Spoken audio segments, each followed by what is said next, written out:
Let me give you a simple matter of DRC. If you flew low over the DRC, you're gonna see tarmacs in the jungle that go nowhere. You will see flights, 747s, flying into the jungle, picking up minerals and leaving. Those are multinationals that are benefiting from the instability. They will make sure that there is a constant supply of guns, that there is no peace in the DRC.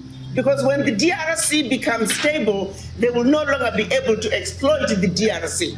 So let's understand our problems for what they really are. So the multinationals that are exploiting Africa, they're keeping the conflict going. The minister was attacking the French because of the issue of migration into Italy.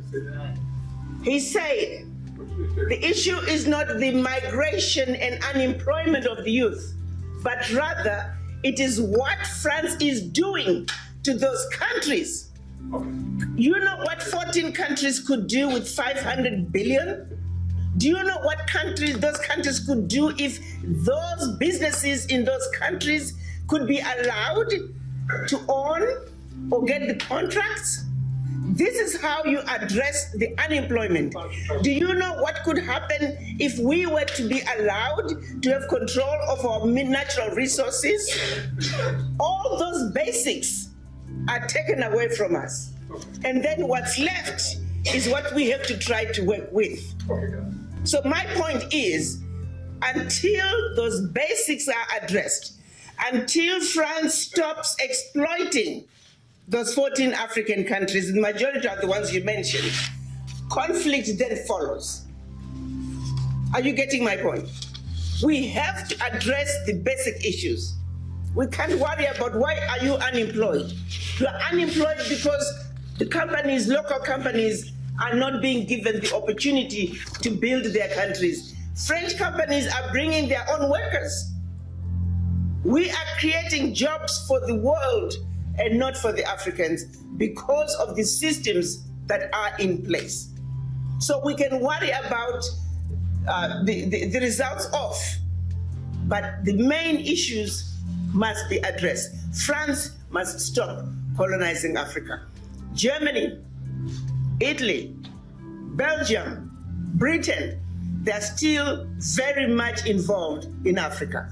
75% of the natural resources being traded at the London Stock Exchange today are from Africa, owned by companies that go back to colonization.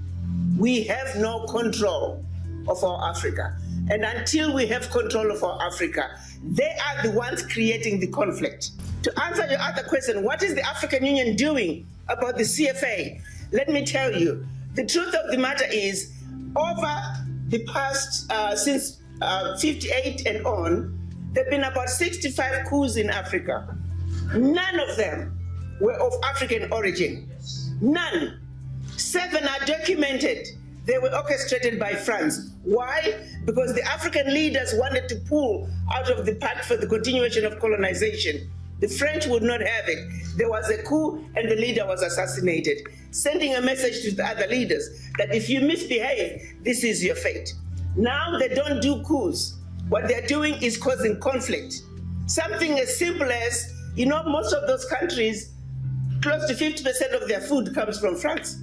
If you start misbehaving and you don't play ball with France, they start cutting out aid, they stop sending you food. Before you know it, the locals are complaining. Locals are complaining, not really understanding the real issues as to why the conditions in your country are what they are. So I go back to saying, let's begin to understand the real issues to do with our country and not get stuck in the results of these other situations that need to be addressed, because until they are addressed, the conflict situation, the poverty will drive people into the situations that we see today in Africa.